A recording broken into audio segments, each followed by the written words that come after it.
So friends, बिना किसी देरी के शुरू करते हैं आज की अपनी इस बेहतरीन वीडियो को। सो फ्रेंड्स, यहाँ पर इससे कह रही है कि मैंने कभी सोचा नहीं था कि तुम इतनी आसानी से अपने सपनों को छोड़ दोगे।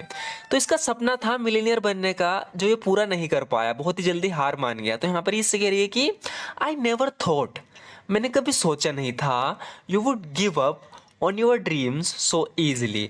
तो यहाँ पर हम यूज़ करेंगे give up on your dreams.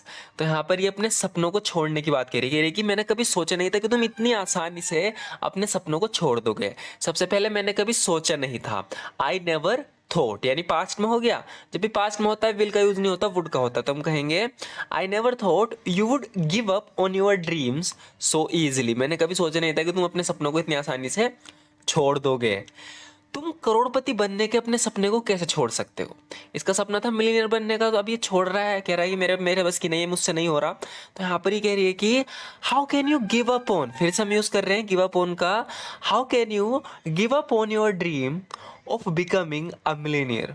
How can you give up on your dream of becoming a millionaire? तुम करोड़पति बनने के अपने सपने को कैसे छोड़ सकते हो?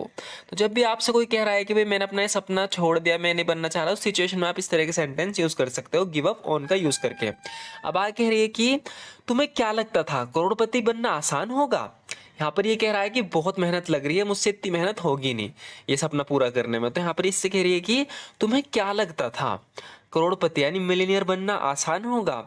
What did you think becoming a millionaire would be easy?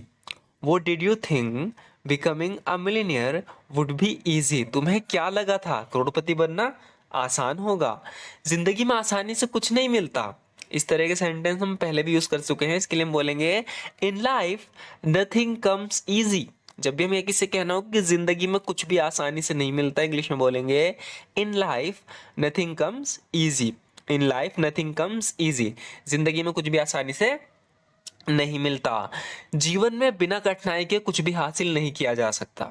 English में बोलेंगे in life nothing can be achieved without difficulty. In life nothing can be achieved without difficulty, जिंदगी में बिना कठिनाई के कुछ भी हासिल नहीं किया जा सकता। कामयाबी मेहनत और लगन मांगती है। यहाँ पर कह रही है कि जो सक्सेस है ना, कामयाबी, वो दो चीज मांगती है, एक तो मेहनत और लगन। तो इसको हम इंग्लिश में कुछ इस तरीके से बोलेंगे success requires hard work and dedication. Success requires, तो यहाँ पर रिक्वायर्स का यूज करेंगे, इंग्लिश में इसका बहुत यूज होता है। Success requires hard work and dedication, कामयाबी मेहनत और लगन मांगती है। सफल होने के लिए व्यक्ति को कड़ी मेहनत और लगन से काम करना होगा। इसे इंग्लिश में हम कुछ इस तरीके से बोलेंगे। हाँ, व्यक्ति के लिए हम पर्सन नहीं बोलेंगे, हम सिंपली ऐसे बोलेंगे टू बी सक्सेसफुल, यानी कामयाब होने के लिए। To be successful one must put in hard work and dedication. Put in hard work and dedication का मतलब है कि हम हार्ड वर्क और डेडिकेशन करनी है।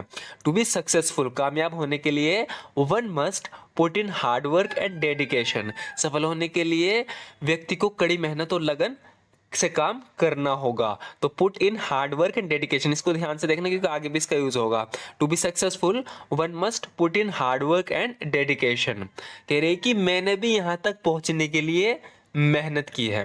देखो, मेहनत करने के लिए हम बहुत कुछ कह सकते हैं, लेकिन पुट इन का यूज करके भी हम इस सेंटेंस को बोल सकते हैं। यहाँ पर प्रयास, मेहनत से मतलब है। I put in a lot of hard work to get here, जैसे कि हमने भी पीछे किया है ना, to be successful one must put in hard work and dedication। यहाँ पर हम कह सकते हैं कि I put in hard work का भी यूज कर सकते हैं। हम कह सकते हैं कि I put in a lot of effort to get here। यहाँ पर पहुंचने का मतलब है कि इस मुकाम को हासिल करने में। यहाँ पर ये कामयाब हो गई काफी ज्यादा, जबकि पहले बहुत गरीब थी। तो बता रही है कि I put in a lot of effort to get here, यानी मैंने भी यहाँ तक पहुँचने के लिए बहुत मेहनत की है। I put in a lot of effort to get here, या हम कह सकते हैं simply I worked hard to reach this point as well। this point का मतलब है यानी इस मंजिल पे, इस मुकाम पे पहुँचने के लिए मैंने भी वर्क हार्ड किया है। I worked hard to reach this point as well। एक वक्त था जब मेरे पास यहाँ ना तो रहने के लिए घर था और ना ही खाने के लिए खाना। तो जब यहाँ पे शहर में आए थे उस टाइम के बारे में बता रही है कि देयर वॉज अ टाइम। अब से पहले भी हमने एक इसी तरह का सेंटेंस यूज़ किया था जिसमें कोई कह रहा था कि एक टाइम था जब मेरे पास कुछ भी नहीं था। तो जब भी इस तरीके से हम बोलना हो कि एक टाइम था, यानी पास्ट में हम बता रहे हैं पहले की बात, तो हम इस तरीके से कह सकते हैं there was a time when I had neither a home to stay nor food to eat. There was a time when I had neither. Neither का हम यहाँ पे यूज इसलिए कर रहे हैं क्योंकि यहाँ इस तरीके का सेंस बन रहा है कि ना तो रहने के लिए घर था ना ही खाने के लिए खाना। तो नाना जब दो दो दफा आ जाता है हम नीदर का यूज करते हैं। There was a time when I had neither a home to stay nor food to eat. या आप इसे कुछ इस तरीके से कह सकते हो कि एट वन पॉइंट। इसका मतलब है कि हम पास्ट में बता रहे हैं कि पास्ट में एक बार कुछ ऐसा हुआ मेरे साथ। At one point I had neither a place to stay nor food to eat. At one point, I had neither a place to stay nor food to eat। दोनों में neither का यूज होगा। देखो इधर भी हम कह रहे हैं कि there was a time, यहाँ पे हम कह रहे हैं कि at one point। दोनों का मतलब ये है कि हम पास्ट में किसी पॉइंट के बारे में बता रहे हैं, किसी पर्टिकुलर टाइम के बारे में बता रहे हैं। At one point, yeah, there was a time when I had neither a home to stay nor food to eat। या at one point, I had neither a place to stay nor food to ईट। लेकिन मैंने अपने सपनों को छोड़ा नहीं है। देखो फिर से ये आ गया, कह रही है कि मेरे पे बुरा वक्त आया लेकिन मैंने अपने सपनों को छोड़ा नहीं है। तो फिर से हम करेंगे गिव अप ऑन का use. However I didn't give up on my dreams. However I didn't give up on my dreams. कह रही है कि लेकिन मैंने अपने सपनों को छोड़ा नहीं है, जब तक उन्हें पूरा नहीं किया उन्हें छोड़ा नहीं है। However I didn't give up on my dreams. मैं मेहनत करती रही जब तक मुझे कामयाबी नहीं मिली। इंग्लिश में हम बोलेंगे I kept working hard. I kept working hard until I achieved success. I kept working hard until I achieved success. जहाँ पे मेहनत की बात होती है हम पुट इन एफर्ट का भी यूज कर सकते हैं। पहले भी हम 2 बार अभी कर चुके हैं पुट इन एफर्ट्स। तो यहाँ पर तो ये कह रही है कि I kept working hard until I achieved success. मैं मेहनत करती रही जब तक मुझे कामयाबी नहीं मिली। तो आप ऐसे भी कह सकते हो कि I kept putting in hard I kept putting in efforts until I achieved success। I kept putting in efforts until I achieved success। मैं मेहनत करती रही जब तक मुझे कामयाबी नहीं मिली। मैं आज यहाँ हूँ क्योंकि मैंने इसके लिए कड़ी मेहनत की है। इस तरीके से हम बोलेंगे I am here today because I worked hard for it।